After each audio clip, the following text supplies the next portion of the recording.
এমপিদের পকেটে আর সরাসরি যাচ্ছে না কোটি কোটি টাকা। এলাকার উন্নয়ন হবে, তবে এর চাবিকাঠি থাকবে অন্য কোথাও। সহজ কথায় এটাই নতুন সিদ্ধান্ত। ব্যাপারটা বেশ ইন্টারেস্টিং। আগে নিয়ম ছিল এমপি সাহেবরা তাদের নির্বাচনী এলাকার উন্নয়নের জন্য প্রতি বছর সরকারের কাছ থেকে সরাসরি একটা বড় অঙ্কের টাকা পেতেন, যাকে আমরা থোক বরাদ্দ বলে থাকি।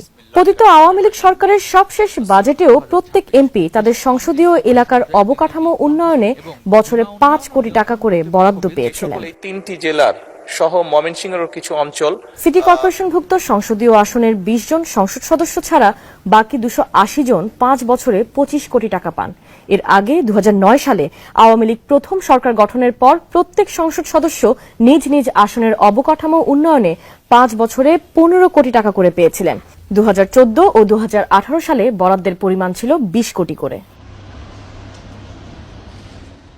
এই অর্থ দিয়ে এমপিরা তাদের এলাকায় সড়ক, সেতু বা দরকারি স্থাপনা বানাতে পারতেন। কিন্তু এই টাকায় নেওয়া প্রকল্প, তার ব্যয় আর ঠিকাদারি নিয়ে প্রায়ই মিলত দুর্নীতি, স্বজনপ্রীতি বা অর্থ তছরূপের অভিযোগ।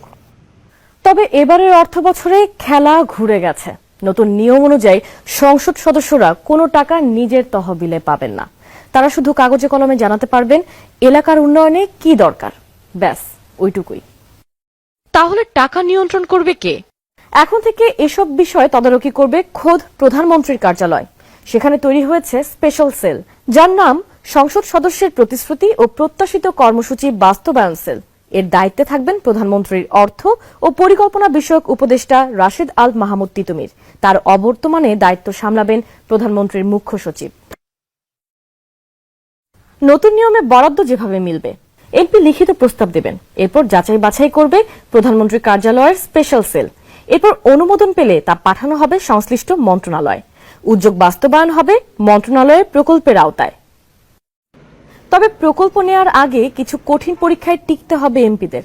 যেমন ধরুন, কোনো এলাকায় যদি অন্য কর্মসূচির আওতায় একই কাজ চলতে থাকে, তাহলে সংসদ সদস্যদের প্রস্তাব গ্রহণ হবে না।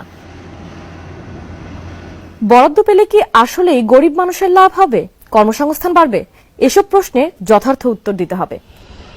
প্রকল্প অনুমোদন পেলে প্রতি মাসের ৫ তারিখের মধ্যে মন্ত্রণালয়কে হিসাব দিতে হবে, জানাতে হবে কাজের অগ্রগতির। কোনো জটিলতা হলে তা সামাল দেবে পিএম অফিসের স্পেশাল সেল। আর মিলবে না শুল্কমুক্ত গাড়ি। নতুন সরকারের এমপিদের জন্য আরেকটি খবর হলো, শুল্কমুক্ত গাড়ি আমদানির সুবিধা আর মিলবে না। আম জনতার মতো সংসদ সদস্যদেরও প্রচলিত দামে গাড়ি কিনতে হবে। এ সিদ্ধান্ত আগেই নিয়েছে বিএনপির সংসদীয় কমিটি। আগামী বাজেটে আনুষ্ঠানিকভাবে এ সুবিধা বাতিল করতে যাচ্ছে জাতীয় রাজস্ব বোর্ড। এমপিদের নেওয়া উদ্যোগের সফল হলে সেটি প্রচারে সাকসেস স্টোরি তৈরি করবে প্রধানমন্ত্রীর কার্যালয়, যেখানে প্রকল্পের প্রভাব ও জনকল্যাণের ফলাফল সহ ইতিবাচক দিকগুলো তুলে ধরা হবে।